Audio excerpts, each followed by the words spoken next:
दोस्तों मेरे YouTube channel hot of NCERT में आपका स्वागत है। दोस्तों आज हम लोग पढ़ने वाले हैं कक्षा 7 का इतिहास का चैप्टर 7 जिसका नाम है सामाजिक परिवर्तन।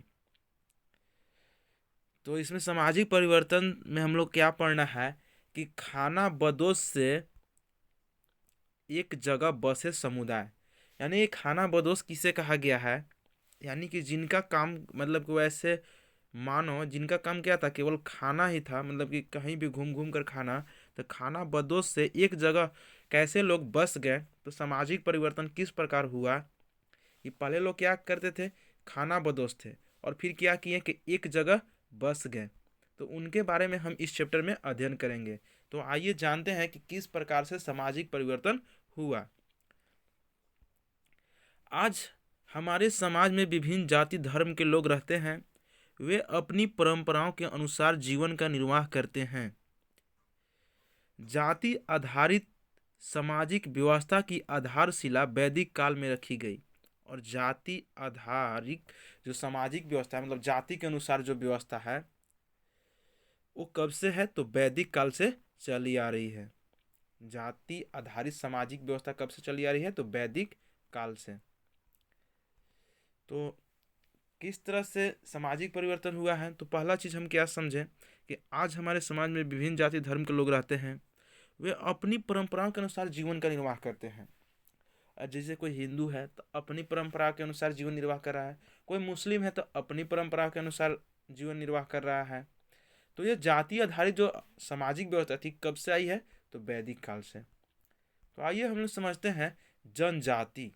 देखिए इसमें हम लोग जनजाति के बारे में ही क्यों पढ़ने वाले हैं।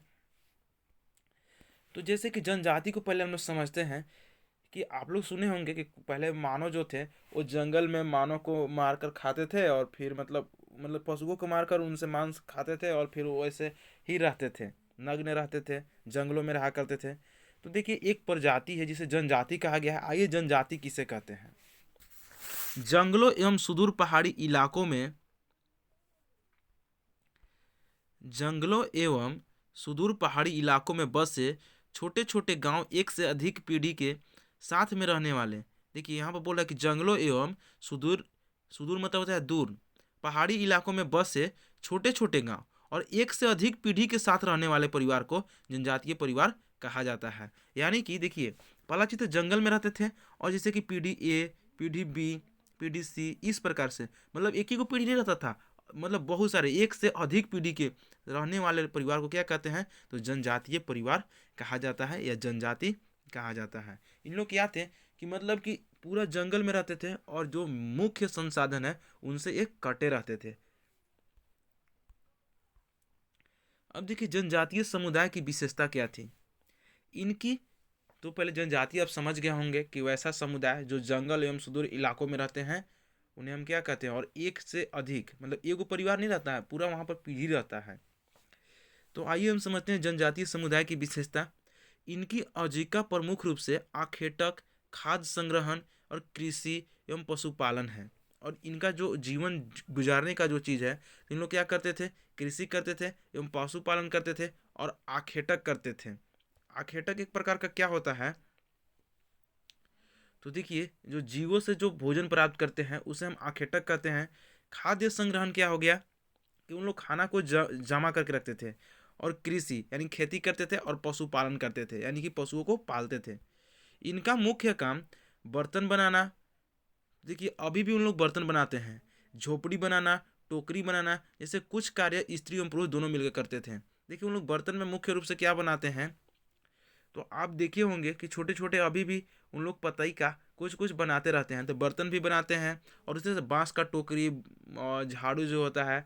तो जनजातीय समुदाय का मुख्य काम ये था, और आजीविका उन लोग कैसे जीवन निर्वाह करते थे, तो ये हम लोग पढ़े पशुपालन और कृषि से।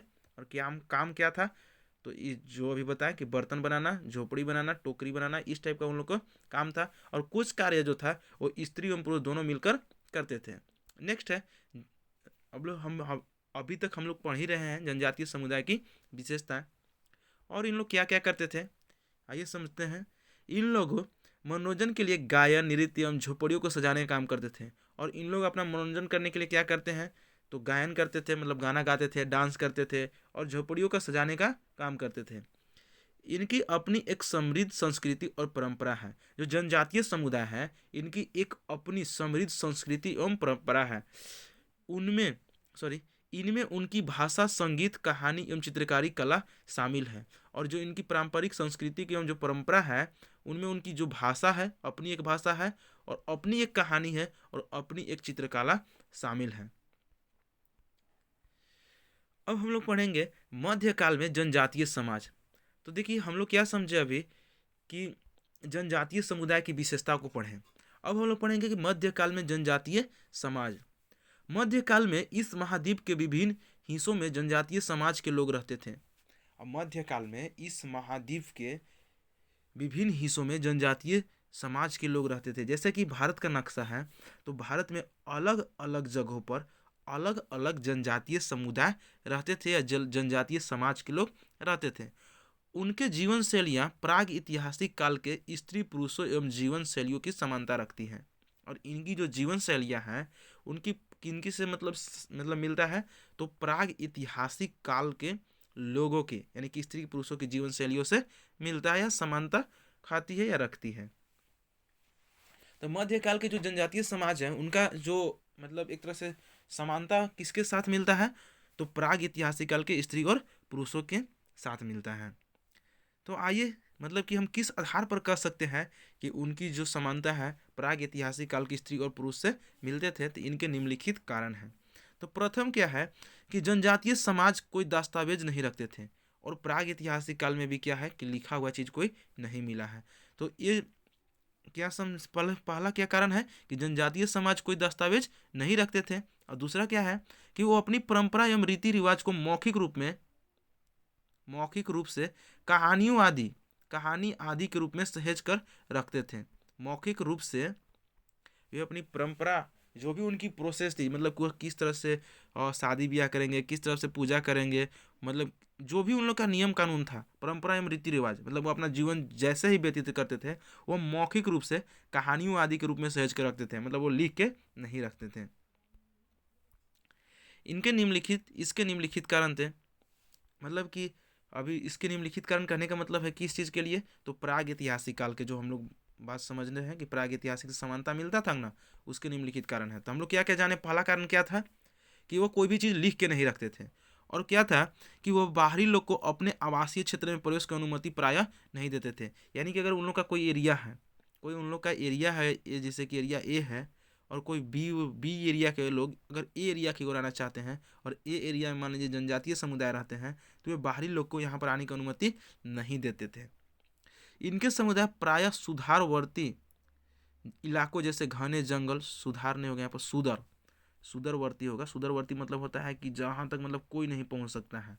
इनके समुदाय प्रायः सुदूरवर्ती इलाकों जैसे घने जंगलों, पहाड़ों, मरुभूमि आदि में रहते थे। मतलब वहाँ पर कोई लोग वहाँ पर पहुँच ही नहीं सकते हैं। और इनके समुदाय जो प्रायः थे कहाँ रहते थे, मतलब पूरा संसाधन से कटे सुदूरवर्ती इलाकों जैसे घने जंगलों, पहाड़ों, मरुभूमि आदि में रहते थे। और है जीविकोपार्जन के लिए विभिन्न प्रकार के कार्य करते थे, जैसे कि शिकार करना, पशुपालन, खाद्य संग्रहण और स्थानांतरित खेती। किनके बारे में हम लोग पढ़ रहे हैं, तो हम लोग पढ़ रहे हैं जनजातीय समुदाय की विशेषता के रूप में कि उन लोग किस तरह से प्राग ऐतिहासिक काल से मिलते हैं। प्राग ऐतिहासिक काल के भी लोग यही करते थे, शिकार करते थे, पशुपालन एवं खाद्य संग्रहण करते थे और स्थानांतरित खेती करते थे। तो हम लोग क्या पढ़े कि जीविकोपार्जन के लिए विभिन्न प्रकार के कार्य करते थे, जैसे में शिकार करना, पशुपालन, खाद्य संग्रहण और स्थानांतरित खेती। अब हम लोग पढ़ते हैं मध्यकाल में जनजातीय समाज। मध्यकाल में जनजातीय समाज जंगल जमीन से जुड़े यह समाज संयुक्त रूप से प्राकृतिक संसाधन पर अपना नियंत्रण रखते थे। अब देखिए, जल जमीन से जुड़े, पहला बात तो हम लोग समझे कि ये सुदूरवर्ती इलाकों यानी कि पूरे जंगल में रहते थे और ये जो थे पूरा प्राकृतिक संसाधन पर अपना नियंत्रण रखते थे संयुक्त रूप से। और ये जो समाज था, जो जनजातीय समाज था, वो प्राकृतिक संसाधन पर अपना नियंत्रण रखते थे। जैसे कि जंगल भी एक प्राकृतिक संसाधन है। और आपका हो गया मतलब पहाड़ हो गया, कोई पहाड़ को काटेगा तो इन लोग अपना विरोध करते थे, और कोई जंगल को काटेगा तो अपना विरोध करते थे। तो कभी कभी उनका टकराव बाहरी लोगों से भी होता था। जैसे कि बाहरी लोग क्या करते थे, वहाँ पर इंडस्ट्री लगाने के लिए या उद्योग लगाने के लिए वहाँ पर आते थे और जंगलों को कटाई करते थे। उसके वजह से इन लोग का जो जनजातीय समुदाय का टकराव जो है बाहरी लोगों से भी होता था। यानी कि जैसे सड़क ही बनाने आ गए तो वहाँ पर क्या करेंगे, पहाड़ को काटने लगेंगे रोड बनाने के लिए। तो इन्हीं का कभी कभी इन लोग विरोध करते थे, तो क्या होता था कि वहाँ पर कभी कभी टकराव उत्पन्न होता था। मध्यकाल में जनजातीय समाज। मध्यकाल में जनजातीय समाज, जनजातीय समुदाय दूसरे समाज के लोग को एक दूसरे पर निर्भर भी रहे। और जनजातीय समुदाय जो थे एक दूसरे समाज के लोग मतलब एक दूसरे से निर्भर रहे, मतलब बाहरी लोग पे जनजातीय समुदाय भी निर्भर रहते थे। जनजातीय जनजातीय समुदाय भी क्या करते थे, बाहरी लोग से या बाहरी लोग पर निर्भर रहते थे। वो किस प्रकार से, जैसे जनजातीय समुदाय कोई भी चीज़ बनाते थे तो बाहरी लोग खरीदते थे, और बाहरी लोग का चीज़ जनजातीय समुदाय भी खरीदते थे।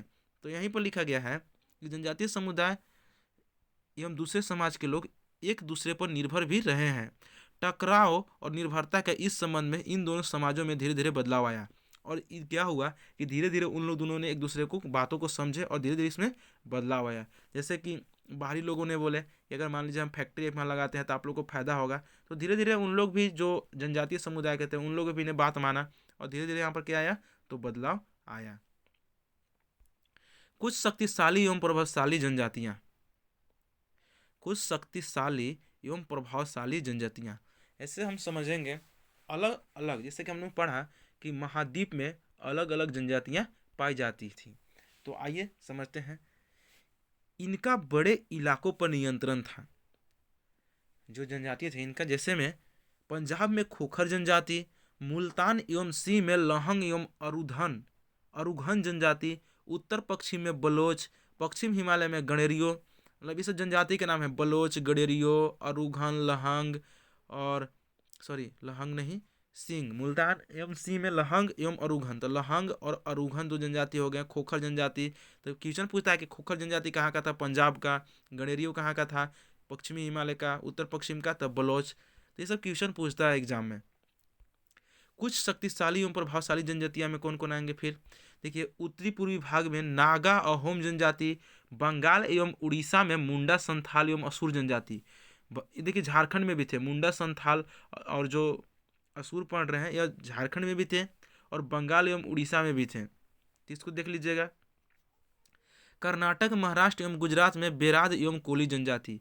कर्नाटक, महाराष्ट्र एवं गुजरात में बेराद एवं कोली जनजाति। यहाँ पर देखिए बेराद और कोली जो है एक प्रकार की जनजाति है जो कर्नाटक, महाराष्ट्र एवं गुजरात में पाई जाती है, और झारखंड में चेरों का शासन रहा। और देखिए ये जो अभी बताएं आपको, मुंडा, संथाल और असुर वो झारखंड में पाए जाते थे और झारखंड में चेरों का शासन रहा।